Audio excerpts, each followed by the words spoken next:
안녕하세요, 체리튜브입니다. 구독, 좋아요, 알람은 큰 힘이 됩니다. 오늘은 해병대 상륙 공격 헬기가 작년 말 초도 비행에 성공하면서 빠르게 진행되고 있는 상황에서 최근에 실무장 사격 시험까지 성공하면서 해병대 공격 능력이 빠르게 완성되고 있다고 합니다. 이번 시험은 비행 시험을 모두 완료하면서 후속으로 진행된 것으로 국산으로 개발된 헬기 파일런에서 실제 무장 발사 시험까지 성공했다는데 의미가 크며, 야간 사격으로 기관포와 로켓까지 발사하는 데 성공하면서 야간 작전 능력까지 동시에 검증하고 있다는 점에서 주목을 받고 있습니다. 소형 무장 헬기로 양산하고 있는 미로온에서 운영하고 있는 첨단 항전 장비와 전투 체계가 개량되어 적용되었으며, 광학 장비를 장착하고 조종사 헬멧을 첨단화시키면서 칠흑 같은 야간에도 표적을 파악하고 공격이 가능하다는 점에서 처음으로 개발되고 있는 대형 무장 헬기 사업으로 주목을 받고 있습니다. 최근 방위사업청이 폭등한 아파치 공격 헬기 사업을 포기할 것으로 알려진 가운데, 마린원을 기반으로 무장 헬기가 완성될 경우 차후에 국산 공격 헬기 추가 개발도 가능할 것입니다. 무엇보다 초도 비행 성공 후에 7개월 만에 실무장 시험까지 성공하면서 내년 말까지 개발에 성공할 경우 국산 공격 헬기 개발이 빨라질 것으로 예상됩니다. 이것에 대해서 알아보겠습니다. 방위사업청은 마린원을 기반한 공격 헬기를 개발해 해병대 주력 헬기로 배치한다는 계획으로 총 24대를 도입할 것으로 알려졌으며, 해병대는 상륙 기동 헬기 24대와 더불어 공중에서 화력을 지원하는 용도로 배치할 것으로 알려져 북한 해안에 상륙 시 강력한 화망을 제공할 것입니다. 그동안 상륙 돌격 장갑차와 자주포, 다연장까지 운영하면서 해병대의 화력이 빠르게 강화되고 있지만, 공중에서 화력을 투사할 수 있는 무장 헬기까지 성공적으로 도입할 경우 해병대의 입체 작전 능력이 빠르게 확보될 것입니다. 이러한 점에서 상륙 기동 헬기에 대해서 무장 공격 헬기에 대한 개발의 중요성이 높아지고 있는 상황입니다. 마린원을 개발해 해병대 기본 헬기로 완성했기 때문에 무장 헬기 개발은 이보다 빠르게 진행될 것으로 점쳐지기도 했지만, 지금까지 개발하지 못했던 헬기용 파일런을 대용으로 개발해 기체에 통합하면서 비행 특성이 달라져 이를 검증하는 데 시간이 필요할 것으로 예상되었습니다. 그러나 7개월 만에 실제 무장 발사까지 성공하면서 개발 사업이 광속으로 진행되고 있습니다. 이번에 이루어진 무장 시험은 70mm 무유도 로켓과 기관포 사격만 진행된 것으로 알려졌으며, 올 하반기에는 천검 대전차 미사일과 프랑스에서 도입하는 미스랄 공대공 미사일까지 사격 시험을 추진할 것으로 파악되었습니다. 야간 사격 시험에 성공한 것뿐 아니라 몇 주 동안 사격 시험이 진행된 것으로 알려졌으며, 이를 통해 완벽한 무장 검증에 성공한 것으로 보여 마린원 무장 헬기가 해병대 주요 공격 전력으로 부상할 것으로 예상됩니다. 이번에 사격 시험은 20mm 기관포와 70mm 무유도 로켓을 주야간 다양한 조건에서 시험 발사하는 것으로 무장 헬기 운영 성능이 높은 단계임이 확인되고 있습니다. 특이할 만한 점은 70mm 무유도 로켓이 7발만 장착한 미로온의 로켓 포드를 사용하고 있다는 점으로 총 14발을 적재할 수 있게 되었습니다. 그러나 이는 미로온에서 운영하는 포드를 활용해 시험한 것으로 차후에 마린원 공격 헬기를 위해서 개발하는 대형 로켓 포드를 운영할 것으로 예상됩니다. 대형으로 개발될 로켓 포드는 한쪽에 19발씩 총 38발의 70mm 로켓을 운영할 수 있어 미로온 공격 헬기보다 한꺼번에 대량의 화력을 투사할 수 있다는 장점이 있습니다. 이 때문에 상륙 시 화력을 집중하기 위해서 마린원 공격 헬기도 7발을 장전하는 소형 로켓 포드가 19발까지 장전할 수 있는 신형 포드로 개발해 운영할 것으로 알려졌지만, 아직까지는 완성되지 않아 미로온 공격 헬기에서 운영되는 소형 포드를 장착하고 실사격 시험에 나선 것으로 보입니다. 여기에 공개된 영상에서 확인된 것은 천검 미사일 더미탄 2발씩 좌우 4발을 장착하는 것과 미스랄 공대공 미사일도 총 4발을 무장했다는 점으로 미로온 공격 헬기보다 다양한 임무 수행이 가능할 것으로 예상됩니다. 특히 우크라이나 전쟁에서 러시아가 투입한 공격 헬기가 제대로 운영되지 못하면서 헬기 종말론까지 나오고 있지만, 여전히 공격 헬기의 중요성이 확인되면서 무인기 킬러로 활용되고 있으며, 공대공 미사일 운영 능력을 확보할 경우에 마린원 무장 헬기 성능이 새롭게 주목을 받을 것입니다. 이는 수출에도 영향을 미칠 중요한 요소로, 이라크가 내무부에서 수리온을 도입하지만 공격 헬기 버전까지 도입을 검토하는 것으로 알려져 미스랄 공대공 미사일을 빠르게 통합할 것으로 예상됩니다. 미스랄이 중요한 이유는 이라크가 한국산 무장 헬기를 도입할 경우에 이란이 운영하는 무인기를 공격하기 위해서 첨단 공대공 미사일 운영이 필요하기 때문입니다. 이스라엘과 이란이 충돌하면서 이란이 발사하는 탄도미사일뿐 아니라 대형 자폭 무인기도 이라크 영토를 통해 넘어가면서 이라크가 요격체계 도입을 빠르게 서두르고 있으며 천공투가 올 하반기 초도 물량이 배치될 것으로 알려지기도 했습니다. 여기에 더해서 샤헤드 자폭 무인기에 대한 요격수단으로 마리논 무장헬기까지 도입할 가능성이 높아 이번 시험에서는 운영되지 않았지만 미스랄을 함께 장착하고 시험한 것으로 예상됩니다. 미로운 공격헬기 스터브윙 가장 끝단에 파일런이 장착되는 미스랄은 총 4발을 장착한 모습이었지만 아래에 한 단을 더 묶을 경우에 8발까지 운영할 수 있을 것으로 보이며 스터브윙이 기체에서 높아 천검 미사일도 8발까지 확대할 수 있을 것으로 보입니다.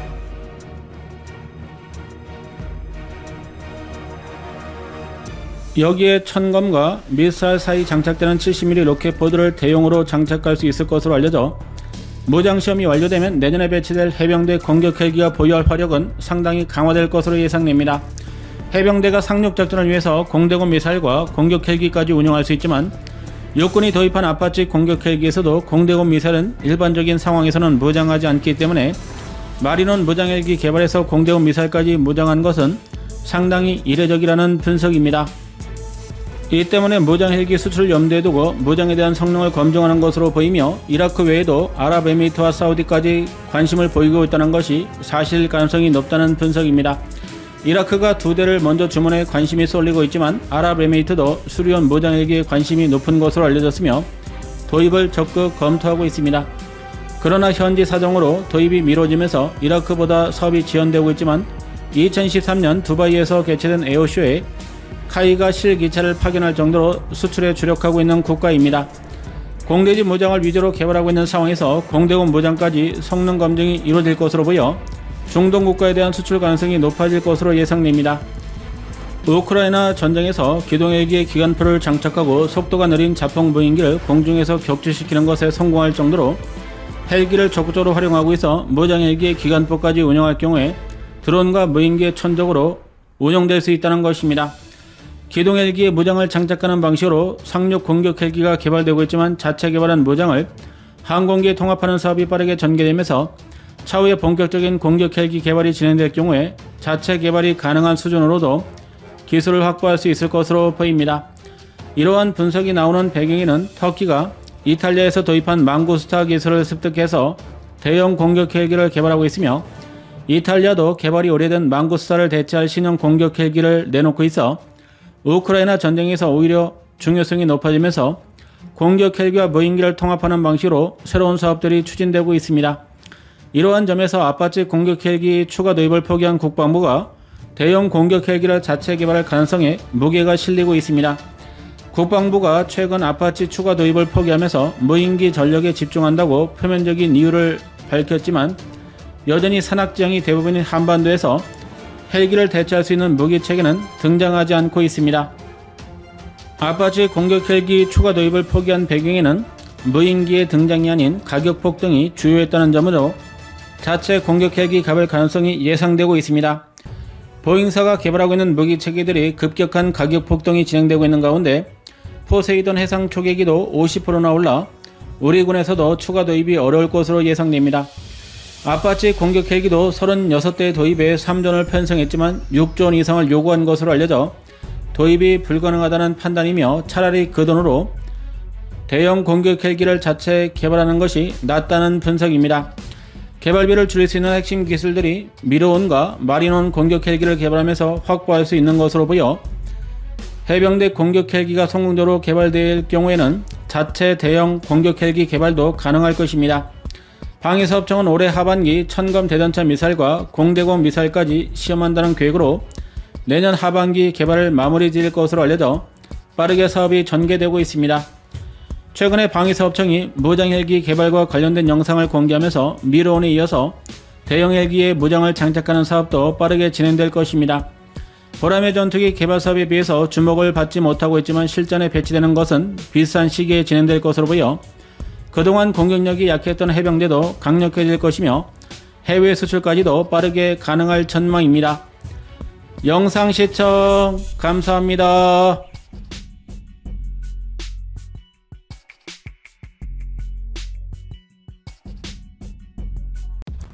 안녕하세요, 체리튜브입니다.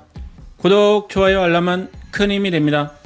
오늘은 보라매 전투기 개발이 가속화되면서 목리를 부리던 인도네시아도 사업에 다시 참가하기 위해서 협상이 진행되고 있는 것으로 알려진 가운데 수출이 쉽지 않을 것이라는 분석이 나오고 있습니다. 무엇보다 미국에서 공급하는 엔진에 대한 승인이 이루어지지 않으면 한국 정부가 아무리 인도네시아에 전투기를 판매하고 싶어도 어려워질 수 있기 때문이라는 분석입니다. 여기에 인도네시아가 납부할 분담금이 현물로 지불될 것을 요구한 것으로 알려져 끝까지 목리를 지속할 것으로 예상됩니다.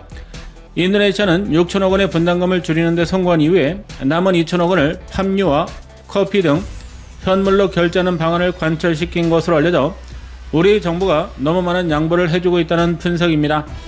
대한민국이 지속해 인도네시아에 양보를 하고 있는 이유로 미국이 정한 무기 거래 규정인 IATL에 따라서 핵심 기술과 장비를 제공하기 어렵기 때문이라는 외신들의 분석입니다.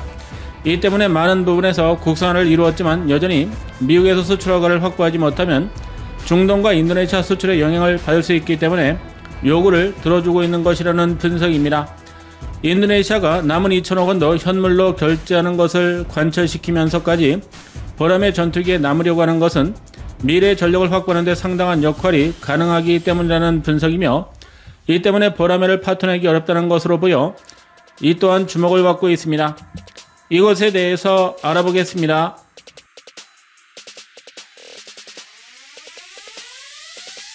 인도네시아는 라팔 전투기를 대량으로 구매하면서 터키가 개발하고 있는 칸 전투기 도입도 추진하려고 하고 있으며 2년간 중단되었던 F-15 전투기까지 다시 구매를 협상하고 있는 것으로 알려졌습니다.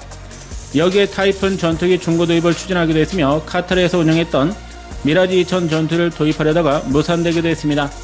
이처럼 무기 백화점을 차리고 있지만 문제는 가동력이 크게 떨어질 것이 우려된다는 점으로 미국의 환심을 사기 위해서 F-15 전투기 최신형까지 수십 조를 투입해 도입할 경우 이러한 문제는 더욱더 크게 불거질 것이라는 평가입니다.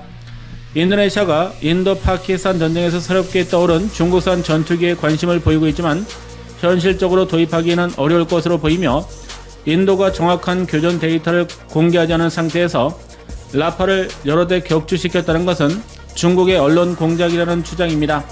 프랑스는 이러한 중국의 공작에 맞서 적극적인 해명을 인도 정부에 요구하고 있으며 최근까지도 다수사는 영상과 사진으로 전투기 고유 번호가 공개된 한 대만 추락한 것을 인정하고 있습니다.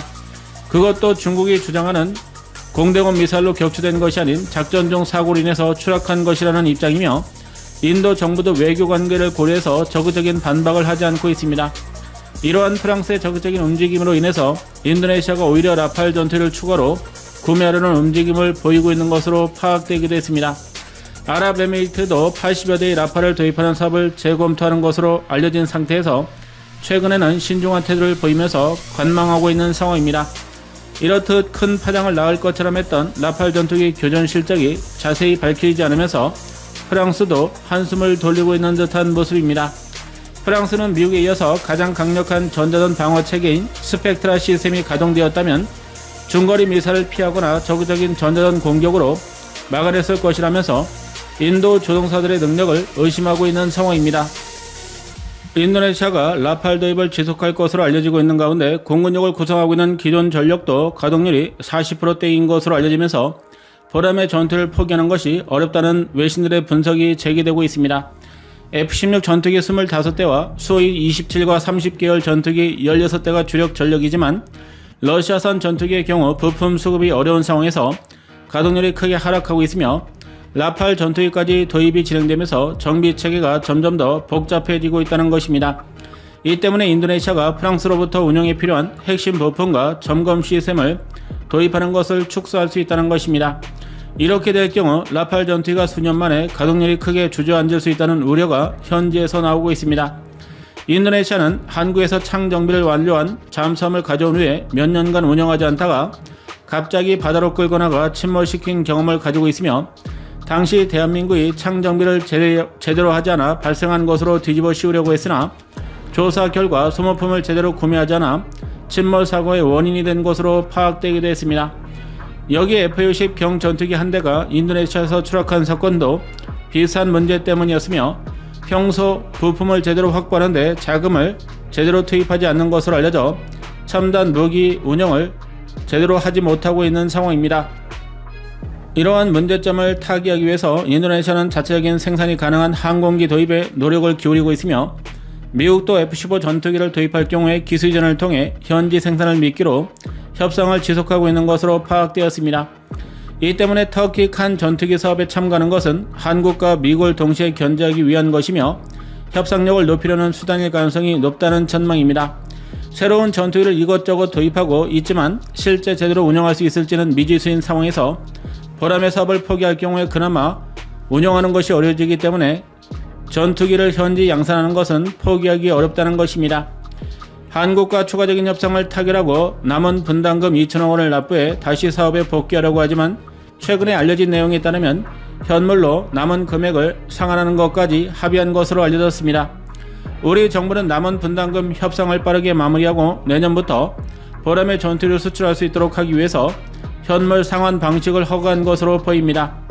우리 정부는 인도네시아가 제기하고 있는 미국에서 도입한 핵심 부품과 엔진에 대한 우려를 불식시키기 위해서 레이더에 들어가는 핵심 부품을 국산화하는 사업을 진행하고 있으며 엔진은 유럽산을 장착하는 방안까지 검토하고 있는 것으로 알려져 인도네시아가 현지에서 전투기를 양산할 수 있도록 지원한다는 계획입니다. F-15 전투기 25대를 판매하기 위해서 총력전을 펼치고 있는 보잉사가 인도네시아가 보람의 사업을 지속할 경우에 수출 경쟁력이 하락할 수 있기 때문에 자국 정부를 움직여 인도네시아에 수출하는 엔진에 대한 공급 중단을 요구할 수 있다는 것입니다.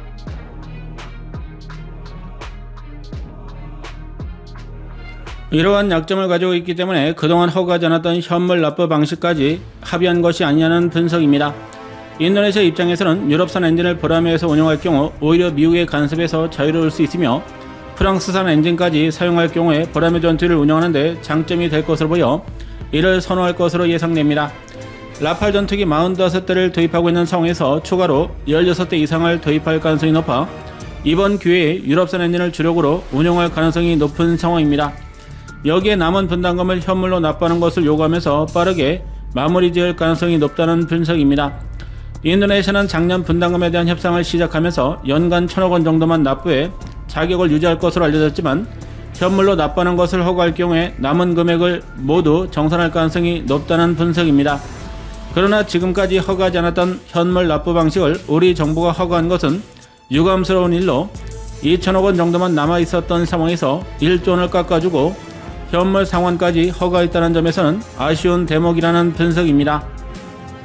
만약 현물로 분담금을 납부하는 데 성공할 경우 48대를 도입하는 데 필요한 자금도 일부 현물 납부를 요구한다든지 돈을 내지 않고 추가로 버틸 수 있기 때문에 꼼꼼한 협상 전략이 필요할 것으로 예상됩니다. 그에 비해서 칸 전투기 사업에 참가를 본격적으로 선언한 상태에서 보람의 사업까지 본격화하려는 신호로 해석되면서 사업이 커지면서 한국에 대한 의존도가 높아질 것으로 예상됩니다. 인도네시아는 프라보 대통령이 나서서 한국과 방산협력을 줄이거나 단절시키려고 했지만 4년간 이러한 정책에도 불구하고 현지 방산업계와 공군에서는 협력을 요구하고 있어 어쩔 수 없이 사업을 지속하고 있다는 분석이었습니다. 이러한 이유로 인도네시아가 목리를 세게 부리고 있었지만 처음 계약된 대로 정확히 기술을 이전해주고 있으며 지금까지도 이러한 점에서는 큰 문제가 없었다는 분석입니다. 인도네시아가 프라보가 들어오면서 약속한 기술 이전을 해주지 않았다고 일방적으로 주장하고 있지만 실제로는 핵심 기술 이전은 약속하지 않았기 때문에 정치적으로 이용되지 않았다면 정상적으로 공동개발이 진행되었을 것입니다. 인도네시아가 보람의 사업을 위해서 파견한 기술자가 100명을 넘지 않았던 것으로 알려져 핵심 기술 이전은 인도네시아의 주장일 뿐이라는 것입니다. 대한민국이 처음부터 핵심 기술까지 이전을 약속했다면 기술자 100명으로는 턱없이 부족한 수준입니다. 이 때문에 핵심 기술에는 접근하지 못한 것이 확실하며 프라보가 국방부 장관으로 들어오면서 정치적인 영향력 확대를 위해서 이용하면서 지금까지 목리를 부려왔던 것입니다. 그러나 대통령이 된 이후에도 보람의 사업을 중단시키지는 않았으며 48대 전투기 물량을 취소하지 않으면서 기술자 문제가 해결되자 다시 활발하게 접촉을 요구하고 있습니다. 우리 정부도 인도네시아에서 파견된 시험비행 조종사에게 조정관을 내주면서 최근에 퍼포먼스를 진행한 것으로 알려져 양측 간의 협상이 탄력을 받을 것으로 예상됩니다. 인도네시아가 4년간 갖은 목리를 대한민국에 부렸지만 결과적으로 다시 참가하기로 결정했으며 터키 칸 전투기 사업은 상대적으로 어려워질 것으로 예상됩니다. 보라매를 현지에서 양산할 경우 미국, 터키 영향력이 줄어들 것으로 보여 우리 정부도 최대한 인도네시아 요구를 들어주는 것으로 예상됩니다. 영상 시청 감사합니다.